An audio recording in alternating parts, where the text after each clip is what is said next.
Amour inconditionnel. Vous entendez tout le temps ce qu'on appelle amour inconditionnel, mais nous allons vous expliquer dans la tradition africaine d'où vient ce mot-là, cette qualification, cet adjectif. Regardez bien l'image qui est en haut. C'est l'image que nous appelons Oshum. Oshum, c'est quoi? C'est une énergie de l'eau douce. Tout ce qui est rivière, cascade, étang, fleuve, lac, lagune, etc. C'est l'eau douce. Et les eaux minéraux, là. C'est ça. Eh bien, cette énergie, ceux qui ont cette énergie ont pour eux-mêmes ce qu'on appelle l'amour, c'est-à-dire l'amour propre qu'ils ont pour eux-mêmes. Si c'est une femme, l'amour propre qu'elle a pour elle-même est plus grand que n'importe quel amour qu'elle peut avoir pour quelqu'un.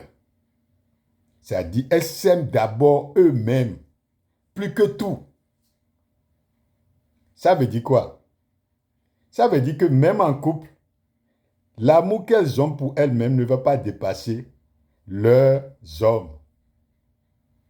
Est-ce que vous comprenez? Pourtant, c'est une énergie d'amour. L'énergie d'amour dont on parle ici, c'est pour elles-mêmes.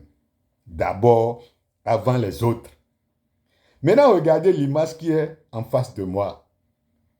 C'est l'image qui est associée à Oba. Oba qui s'écrit O-B-A. D'autres peuvent écrire O-B-B-A. Eh bien, c'est une énergie qui est liée à ce que nous appelons l'eau vive, l'eau tumultueuse. Et quand nous parlons de l'eau ici, c'est l'eau de rivière. Autrement dit, l'eau de rivière qui est chaude, qui est bouillante. Donc, c'est une énergie de l'eau douce, plus du feu.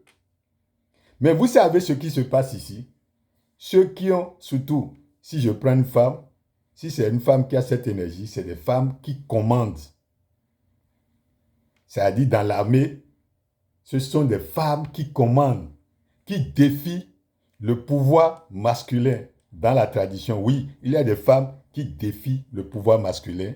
Et même en fonction, quand elles sont en fonction, ou bien capitaine de bateau, tout ça, c'est elles qui donnent des ordres. Mais vous savez son point faible? Son point faible se trouve dans son amour inconditionnel. C'est-à-dire quoi?